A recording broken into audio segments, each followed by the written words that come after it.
with Prince Bell. We rocking with Keeping It Real Sports, and we gonna be on this. We gonna be on a lot of times. I love the platform. Check in. It's the new wave. Like, follow, subscribe, and do all that good stuff.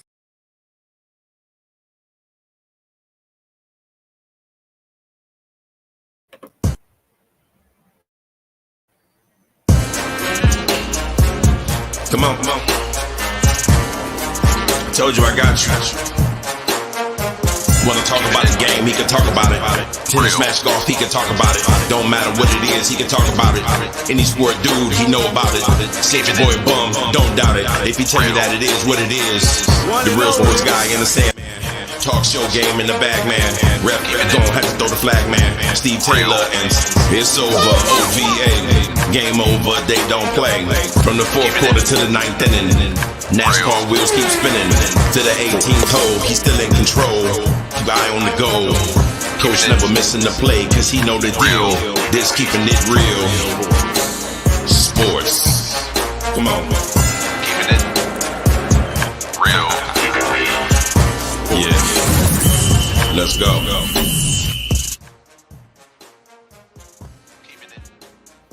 Let's go indeed. It's a thought-provoking Thursday and so much to think about. Like Draymond got suspended indefinitely, but what is indefinite? How many games are indefinite? Did Ryan Day really tell Kyle McCord to get into the transfer portal? Or how about the Eagles or the Chiefs? Who needs to panic? Are the Dallas Cowboys for real? It's a thought-provoking Thursday, and who is the NFL MVP? And of course, we got Thursday Night Football. Who you got?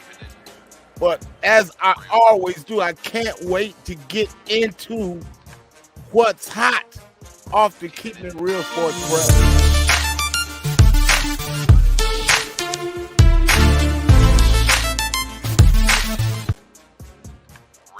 What's hot off the Keeping It Real Sports Press? Well, like I said, Draymond Green is suspended indefinitely by the NBA for his antics that he has done up to today. His newest is this as he goes upside the head of Nurkic.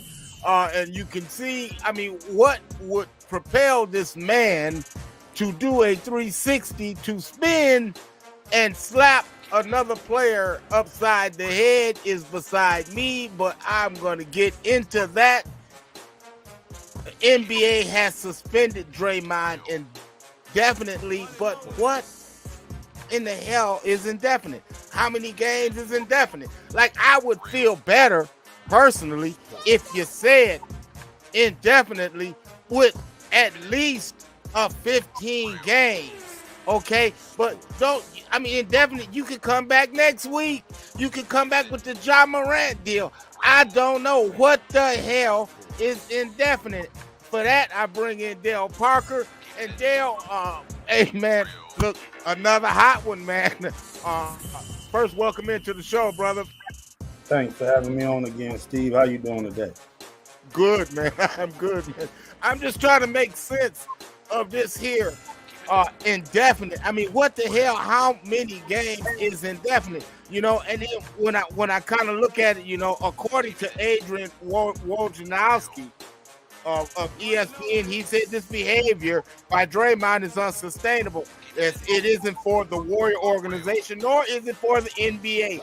I am told that Draymond is accepting of the fact that he has got to get some help for whatever challenges he faces. But man, Dale Parker, man, your thoughts, man, on this whole thing, man. First of all, it was, just an unbelievable sight to see him, turn around and swing on that man like he was in the WWE, and look like some old school Bobo Brazil to me for our old school listeners. When you go back and you just throw it, he was grabbing me, he was doing this, You see, he had him a little bit by the jersey, but that didn't in any way, make him have to turn around and slap that man upside the head like that. And I listened to a little bit of Joe Dumars on First Take today, and Stephen A asked him the same question, what is indefinite? And he said, I really can't describe what indefinite is because it depends upon, the actions that Draymond takes over this time, understanding and recognizing that he needs to get some help, but they just don't have a number on it. And, they're fed up with him, and they've had enough, and I don't blame them at all. Yelling and cussing their referees all the time. You get into it with your teammate, you choke Rudy Gobert out, and then you slap Nurkic like that, and it's just totally uncalled for. Yeah, man.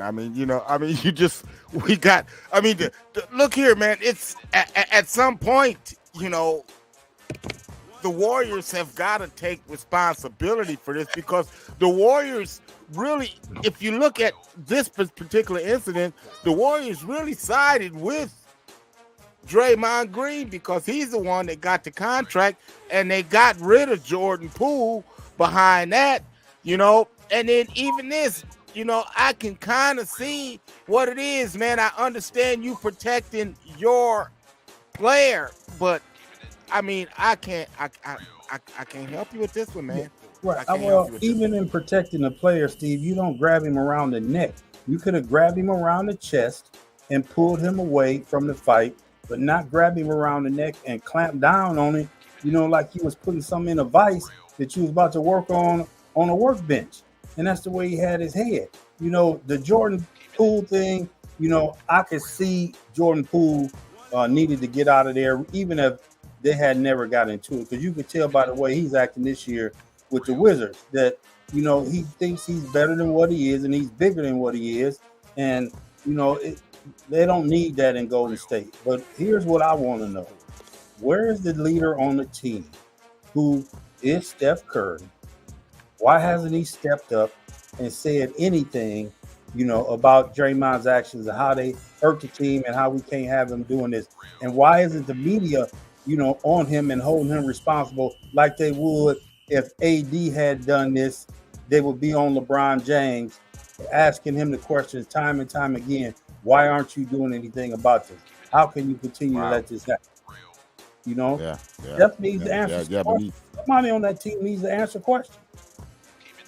Yeah, man. Yeah, that's what, man. We're hot off the press right now talking about the Draymond Green suspension. If you just hearing about it, Draymond has been suspended indefinite for this move right here against Nurkic the other night. That follows up, man. He's just getting back from suspension from this here deal here, and then we go back to last year, man. This thing the beat goes on and on with Draymond, That sounds like an old Whispers song. Yes, it does. Yes, it does, man. Hey, look here, man. Let's keep the beat going. The NBA beat.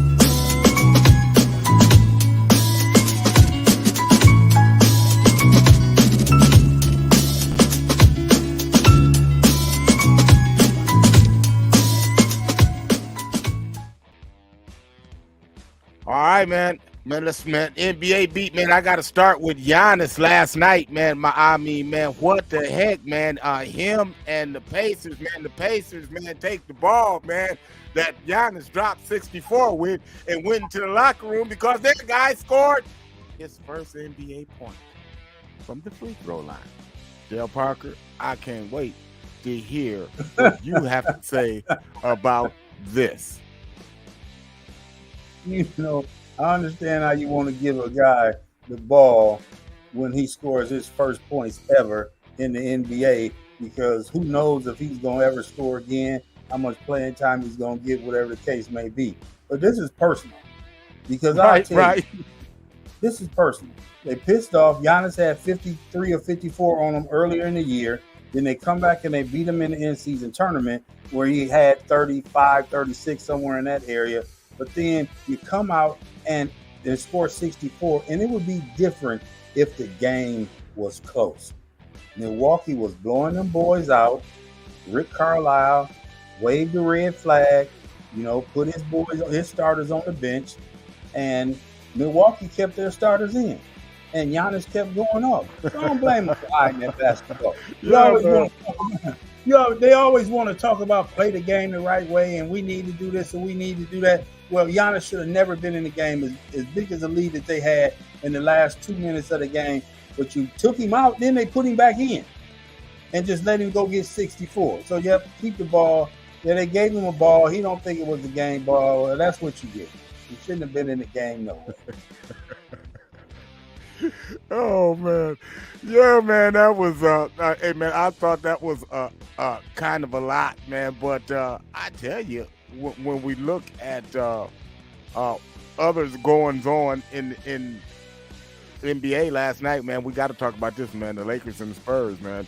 I mean, man, we saw two big fellas going at it, man. Wemby against AD, man, and when AD plays the way that AD can play, I mean, it has to totally drive a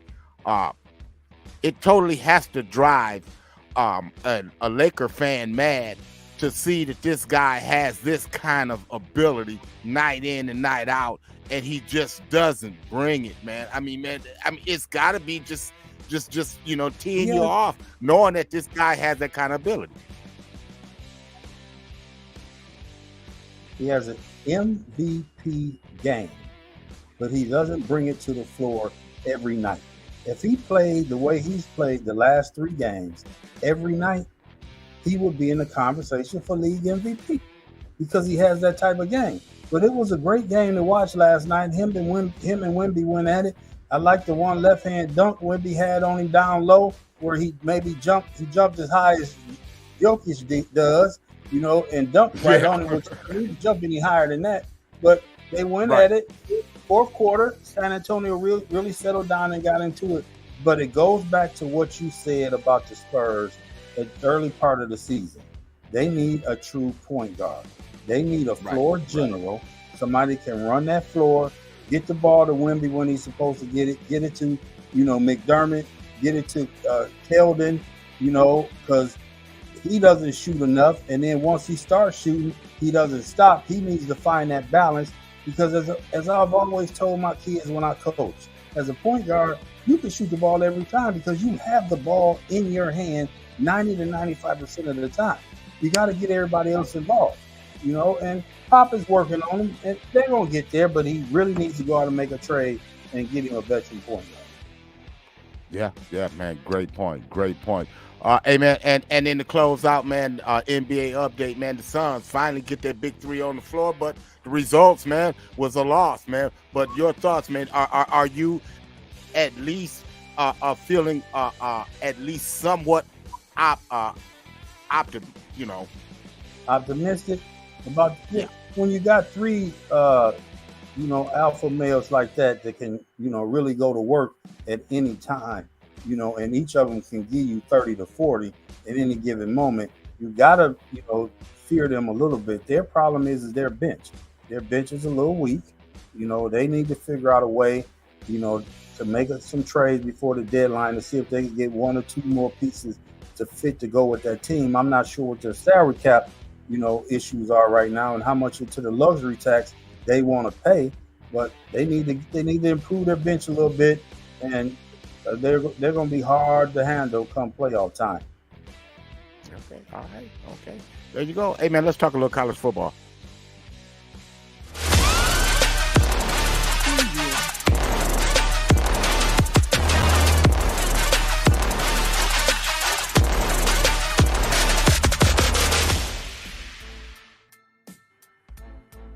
Man, as we look inside of the college football playoffs, man, a real quick look, man, as Michigan tends to be a slight favorite against Alabama. Texas seems to be a 4.5-point favorite over Washington. Man, do you have any thoughts, man, one way or the other early on? First of all, give me those 4.5 points, and I'm taking Washington all day long. Man, I like that. Right. I like that. That's a lot of points to give Penix and go out there and play with, knowing how Texas, come up small in the big Yeah, games the Texas likes to majority play of the with his time. food. You're You so know, right. Alabama, right? Michigan and Alabama, I think it's going to be a real nice battle. But as much as I hate to say it, because I'm not a fan of either one of these teams, but I think Alabama's going to pull it out in the end. Milroe was playing some great football, after the benching earlier in the season when he struggled, and now they got him on track. The running game is good. Their defense is playing real good right now. And I think they're going to shut Michigan's run game down, and they're going to force them to throw the ball, and I just don't see them being successful at all. Okay, all right. I got Alabama in Man, the close. Ryan Day. Man, once we heard about Kyle McCord entering the transfer portal, there were snap judgments being made, in particular on Ryan Day, saying that Ryan Day somewhat maybe forced his hand. But upon further review, Kyle McCord and his dad were looking for guarantees that you're not going to get playing football at Ohio State. So thus far, you might want to enter the transfer portal with your boy Justin Fleming. So that's the case. Man, Lincoln Kindhost is the quarterback that Marvin Harrison Sr. was lobbying for throughout the season. Right now, if he's going to get a chance, now's the time, because Ryan Day is looking for that next guy. Can Lincoln Kindhost be that guy? He has the size, he has the arm, but Devin Brown has the experience as far as being there longer, and you know how it goes at Ohio State, man. Any thoughts on this Ohio State situation with Ryan Day, Kyle McCord, and these Buckeye quarterbacks? Yeah, I was really blown back when you called me yesterday and told me that he was in there looking for guarantees, knowing that the only guarantees you can find in life are death and taxes. So those are the only guarantees you're going to get. Right. And as bad as he played this season, and he had his moments where he played good, some of the bad decisions that he made, getting off to the slow starts, and I still believe that it was Ryan Day just didn't feel confident enough in him to let him go, and he played too conservatively, and it ended up costing Ohio State because he didn't have that confidence that I could lean on Kyle to go out here and get it done. Yeah, so man, there you go. He's gonna get his chance in the bowl game, see what he can do, and go ahead and try to solidify the spot up going into spring workouts next year. Yeah, and that's big because one Aaron Nolan will be in the house, man. Hey, man, let's talk a little NFL.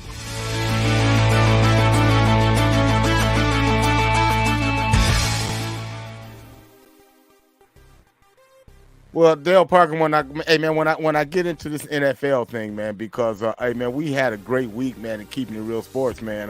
Man, I had a chance, man, to make a couple of runs myself. But when I look at it, and I've had a chance to look in the entire landscape after a crazy weekend, it brought me to some of the top teams of the league, in particular these two teams, the Eagles and the Chiefs. And the question on a thought-provoking Thursday, man, which team needs to be in panic mode, the Chiefs or the Eagles?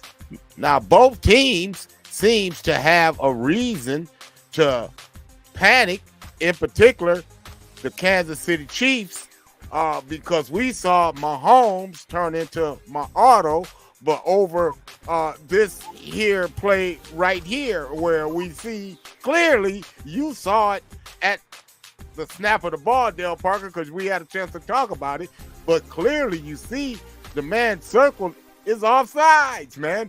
So that gets me to Kadarius Toney, man, and that look. And we've seen this look way too many times from this guy. Dale Parker, do the Chiefs need to panic or do the Eagles need to panic?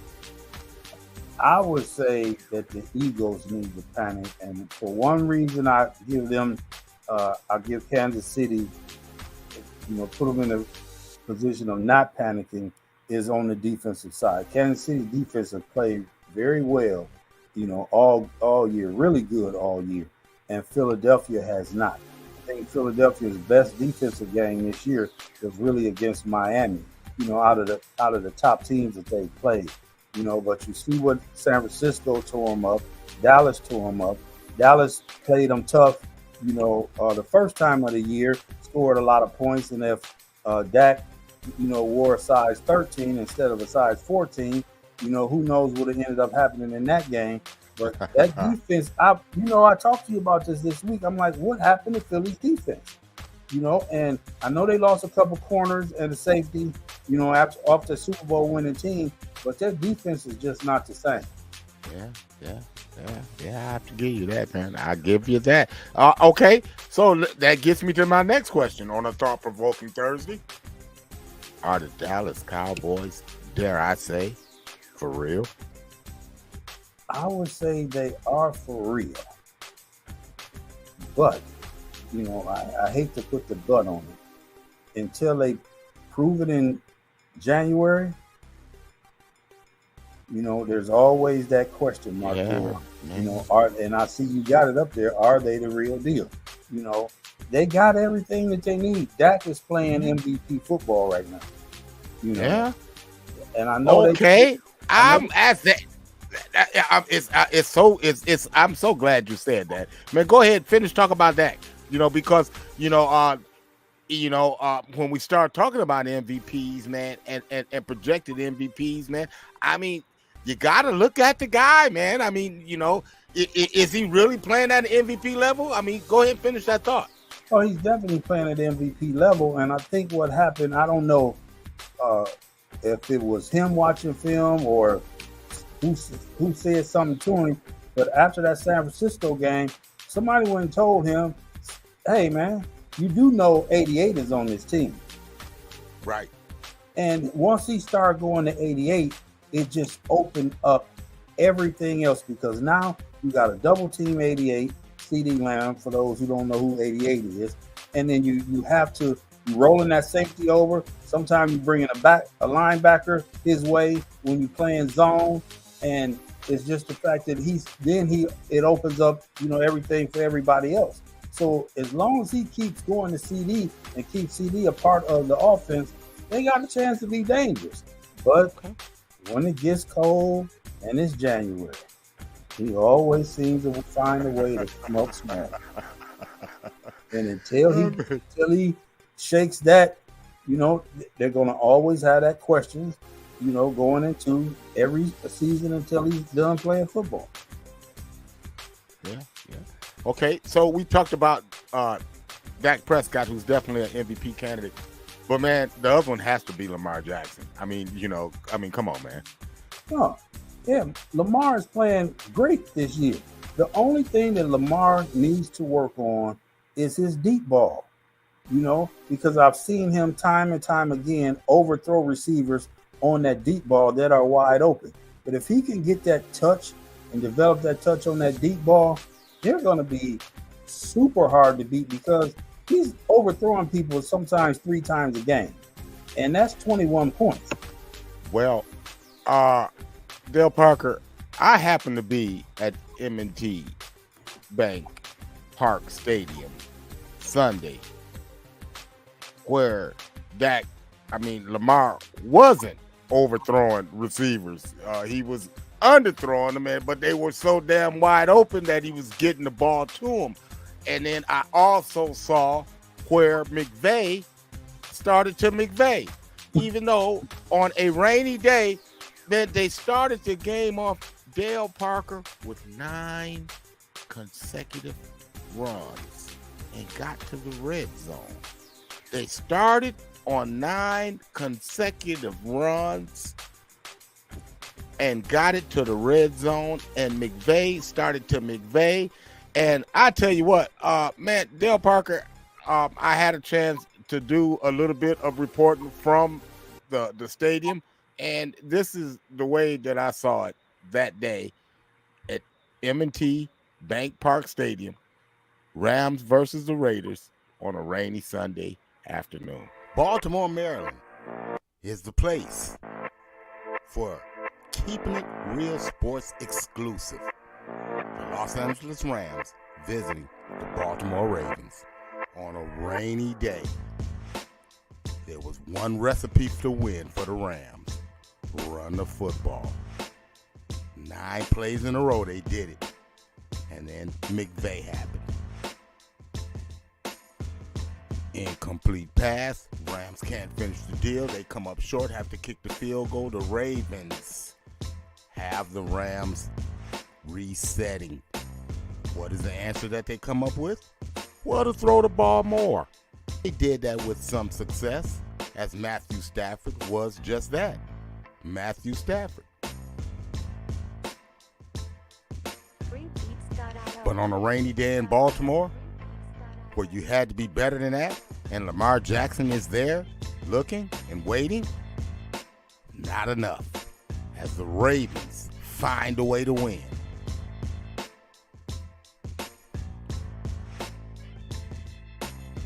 Keeping Real Sports right here in Baltimore Stadium, where the Baltimore Ravens just won in walk-off fashion, 37-31 on a punt return, game winning in overtime.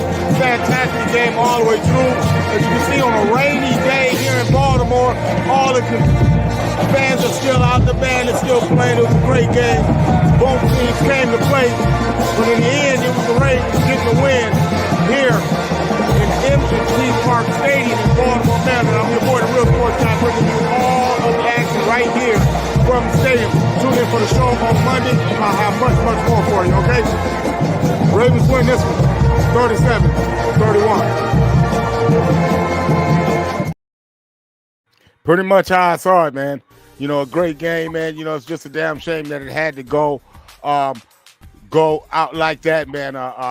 Kelvin Ramsey, man, chiming in, says it was a great game. It was indeed, Kelvin, a great game. We had it was just disappointing, man, to see McVay at the end, man. I just don't understand, you know, why you just can't simplify the thing and run the football when you need to run the football and just get the tough yards, man. You make things harder than what it really needs to be. Dale Parker, as we get toward the end of the show, man, I've got my top 5 teams now, man. Like, there's been some moving and shaking in my power rankings, man, because, man, a lot of my top teams lost, but the top teams lost in different fashions, man. And my number 5 team, man, believe it or not, is your Miami Dolphins. Yes, man, I know it's somewhat disturbing the way that they lost the football game, but, man, they found a way to lose the football game instead of finding a way to win it. I think that's fixable. Man, that offense, man, is problematic. I have them number 5. Number 4, I have the Philadelphia Eagles. Well, I know they just got beat by the San Francisco 49ers, and I know that they just got beat by the Dallas Cowboys, but everybody ain't the Philadelphia, ain't the Dallas Cowboys, and everybody ain't the San Francisco 49ers, and everybody can't do Philly like they did them. Trust and believe me on that one. Speaking of that, the number 3 team is the team that I just talked about, the Dallas Cowboys, man, who just happened to win with the Philadelphia Eagles. Now, remember, the Eagles and the Cowboys won home and home. So, man, if they play again, may the best man win. But right now, that's the way we got it. Number 2 is the team that I just saw up close and personal, the Baltimore Ravens. And I'm telling you, people, they have all the answers to all of the questions that you may bring up. Man, I can't wait until Christmas Day when I see the number 2 team play the number 1 team, the San Francisco 49ers, on Christmas Day. And that is going to be a Christmas to be looking for more. I can't wait to see that one. Dale Parker, your thoughts on that one? The Christmas Day game? Yes, sir. That could be a Super Bowl preview. Yes, it can. Yeah. It could actually, because the one thing about the Baltimore Ravens in this year compared to last year and in past years, they got a Ray Lewis style defense. Now, I know they gave up 31 to the Rams the other day, in which every team is going to have a bad day. defensively, but their defense is a whole lot better than it's been in the past 3 or 4 years. And they have an opportunity. They're going to be put to the test. They're also going to be put to the test when they play Miami, because they got Miami in Baltimore this year. And if you remember last year, they had Miami down by 21 points, and Miami came back and beat them, with a 21.4 quarter to pull that one out. But it's going to be interesting to see. I'll be looking forward to watching that game on Christmas Day also. Yeah, buddy, I can't wait to see that one, man. But you know what, man, the one thing about the Ravens is, man, the physicality, man, and the thing about the game that they played Sunday against the Rams, and that's something that we'll talk more about on Saturday, is the team that you really don't want to play right now in the NFC is the Los Angeles Rams. Because like right now, when you take the big three out, if you take out the 49ers, the Eagles, and the Niners, and the Cowboys, Eagles, and Niners, and you start talking about that next tier, hey man, look, and I know y'all want to say Lions, but Lions right now, you don't want that smoke, man. You do not want that smoke right now, Lions. I promise you. You do not want that smoke. And if the Rams get the Lions in the first round of the playoffs, we would love that matchup. I'd like to see that matchup. The issue for the Lions is, and where they have a little upper hand going out the rest of the regular season, they don't have another outdoor game. All the rest of their games are dome games. So, but one of them is in Minnesota. Right. But still, it's a dome game. Golf don't play good in the cold weather. Man, look, it's the time of year. This is what got him run out of LA. See, guys, that's why I said, man, relax, man. Just hold on, man. I understand. See, we've seen this before in LA. We've seen this before, Dale Parker. That's what got him run out of LA. It's not the fact that he couldn't win games. We saw him win games. I saw him win a lot of games. But it was the games that we needed him to win when the lights shone the brightest. It's when I need you to show up. It's when you shrink. And that's what got him run out, because I promise you he couldn't have duplicated what number 9 is doing for Los Angeles. And what I saw him do against one of the top 2 defenses in the NFL, because he was staring down the gun barrel all day long.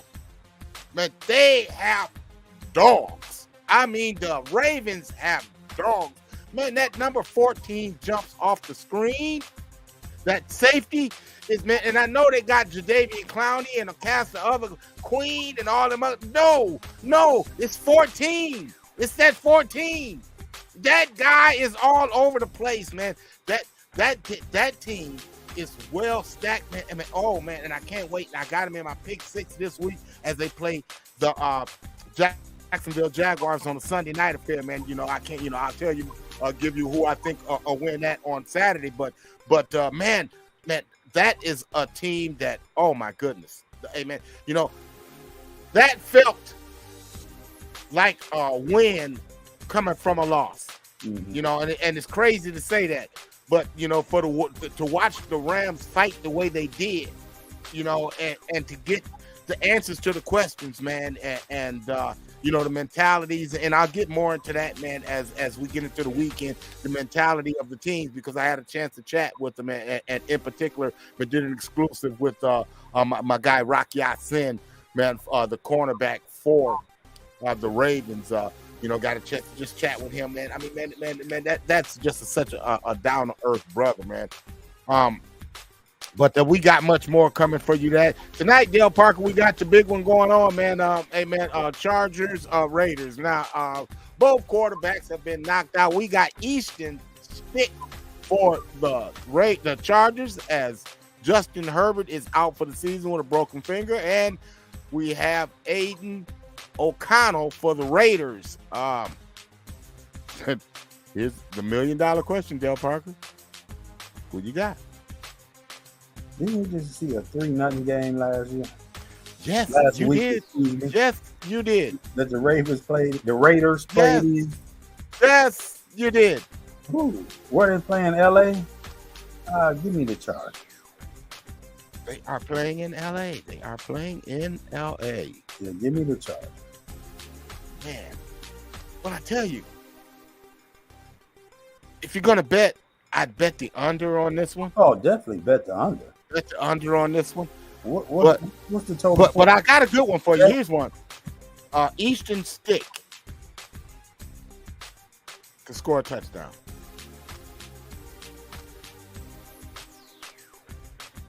Eastern Stick to score a touchdown. A rushing touchdown. So there you go. All right, man.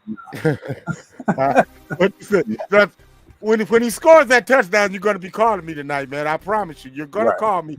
When Eastern Stick scores the rushing touchdown, you're going to call me tonight. All right. We'll see. I don't have no confidence in it. None whatsoever. Oh, man. Man, I tell you what I got confidence is, man, is the Keeping It Real Sports Network, man. Every other, man, Thursday, man, to be Kelvin Ramsey. So he'll be next Thursday. So the first and the third Thursdays, man, he chimes in on all things, man, NFL, NBA, and college basketball. Saturday, got Garrison Deal, the real deal. Garrison Deal, man. He is a Michigan, dare I say, announcer. And he does some things for the Lions too, man. He's a good dude, man. He's real good sports announcer. I had a chance to call a couple of games with him. We got Garrison on Saturday. So, man, I can't wait to hear what he has to say. And I can't wait to hear what you have to say, man. Hey, drop a line, man. I'll make sure to get into the show. Make sure you like, subscribe to Keeping It Real Sports Network on Facebook, to Keeping It Real Sports Network on YouTube. Let me know what you want to hear, and I'll make sure it happens, man. For Dale Parker, I'm your boy, the Real Sports Guy. Until Saturday, I wish you love and peace. Come on. I told you I got you. Wanna talk about his game, he can talk about it. Tennis, match, golf, he can talk about it. Don't matter what it is, he can talk about it. Any sport, dude, he know about it. Safe boy, bum, don't doubt it. If he tell you that it is what it is, the Real Sports Guy in the sand, man. Talk show game in the bag, man. Rep, don't have to throw the flag, man. Steve Taylor, and it's over. OVA.